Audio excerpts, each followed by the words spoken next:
Did you know that Pokemon cards have been reprinted into oblivion at this point? Is this a good thing or a bad thing? Let's talk about it. Okay, so first let's talk about why this is happening, why Pokemon cards are being reprinted so much into max capacity as the Pokemon company says. Because let's take it back just a year ago or even 7 months ago. Pokemon cards were so hard to find, especially Hidden Fates. Oh my goodness, it was like trying to find the golden Eldegoss egg, or a Willy Wonka golden ticket, if that makes more sense. So a Willy Wonka golden ticket was like equivalent to finding a Hidden Fates ETB. The tins were hard to find. It was all a mess. Hidden Fates had its little wave again, and it's gone again. So Hidden Fates has not been printed into max capacity like these other sets. Pokemon's mainly focusing on Celebrations, Chilling Reign, Battle Styles, Vivid Voltage, Darkness Ablaze, Fusion Strike. It's not really heavily focused, it seems, on Evolving Skies until recent. Evolving Skies now has a second wave. All those sets have been reprinted. I think the most of them all is Celebrations, which makes sense because it's the 25th anniversary. The Pokemon Company made Celebrations especially easier to find and more printed is because it is a 25th anniversary set and it's literally the 25 years of Pokemon, so they made it so printed so everybody can get it and collect it. They didn't make this set hard to find like other sets like Hidden Fates and so on. Like I said, they're printing Pokemon cards at max capacity. A bunch of statements have said in the past, and we're going to talk about it today if it's a good thing or a bad thing.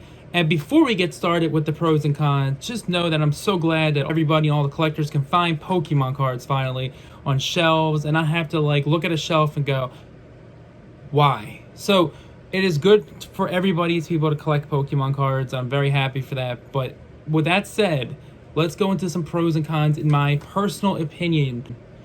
So let's start with the pros. Pokemon cards are readily available at most stores, especially sets in the Sword and Shield franchise such as Battle Styles, Chilling Reign, Fusion Strike, Celebrations, and even Evolving Skies, which is still a little harder to find in my personal opinion, but that set is obviously the most sought after set of the Sword and Shield franchise. So Pokemon cards can finally be found, especially at this time of the year. It is good to see Fusion Strike on shelves. It is good to see Chilling Reign on shelves. It is good to see even Evolving Skies on shelves.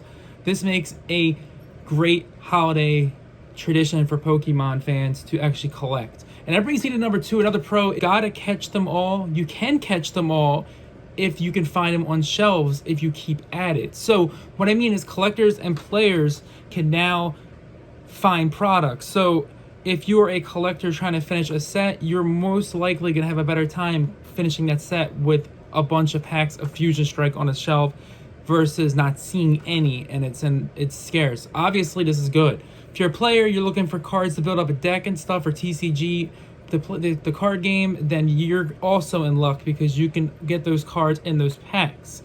So those are the two pros. So it is definitely readily available, and it is also great for collectors and players who play the card game. Now this brings me to the next thing, the cons. Now keep in mind, this is literally just personal preference, but I think a big con is the face value of any chase card especially will drop dramatically in price because of how many times that set's been printed. So let's do Evolving Skies. Right now, Evolving Skies, before the second wave, I think Rayquaza and Umbreon were holding over a $200 value.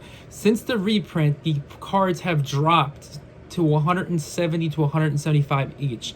Still great, and it doesn't matter about the price, obviously, but this is a key point to keep in mind, that your price of your chase card that you pulled, if you're trying to invest in, will drop with these cards being printed like this. But keep in mind that this is obviously just for people who want to invest into Pokemon and collect expensive cards, obviously. Quality control is at its absolute worst. Now, it makes sense why it's happening. The cards are being printed so fast, so quickly, that the quality control is it's hitting the machine wrong, the roller wrong, it's hitting something wrong, and it's literally messing the cards up. You're getting nicks in corners, you're getting blade marks, which you're getting weird like little jaws marks, which are like blades, I guess. Now, I'm not talking about a crimp card, but you're getting some weird stuff. Recently, there's this new thing where there's like half the card is literally paint missing. It's insane. You take that and put down a chase card and a reprint, you're talking no value at all for your Pokemon chase card. So say you pull Umbreon Alternate Art VMAX, which I have never pulled for some odd reason. I'm going to get you Umbreon, but that's besides the point. if you pull Umbreon, Rayquaza, or any of those chase cards, say you see the reprint, it's dropping its value. Even with the reprint, that card has a nick on it or get your dog chewed off it, then yeah, that value is going to dramatically decrease even worse. Pros are obviously collectors and for players, and the cons are pretty much for the investors and who is into the money for the Pokemon cards. Quality control. This literally outweighs anything I've said in my opinion, like when it comes to a con. Like, quality control is its absolute worst, and it's just gonna get worse. Hopefully they fix it before Brilliant Stars comes out, because that would be a nightmare to see a Charizard alternate art, if that's even real, get destroyed by quality control. And yeah, so keep in mind, guys, that Sun and Moon sets and X and Y sets and other sets will stay higher in value because they're not being printed as much. So you don't have to worry about that stuff, except stuff like Sun and Moon Base, Crimson Invasion, X and Y Fates Collide, X and Y Steam Siege, and stuff like that. But if you are holding on to Team Up and Cosmic, those prices will most likely keep going up or stay the same.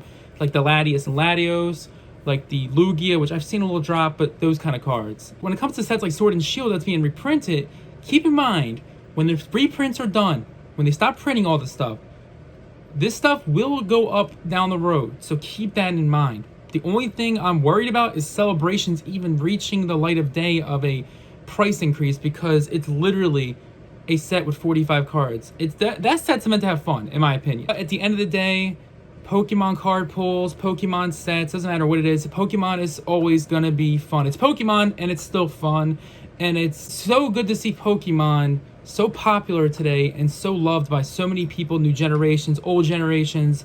I personally think Pokemon is at its peak right now. Yes, the prices are dropping. Yes, the quality control is something you would see out of Jaws or like a horror movie, maybe, but it's always going to come down to your preference. Let me know in the comment section below if you are more about the collecting aspect and the playing the game aspect, so you are for the reprints, or if you're not for the reprints, if you're more into the investing and money side.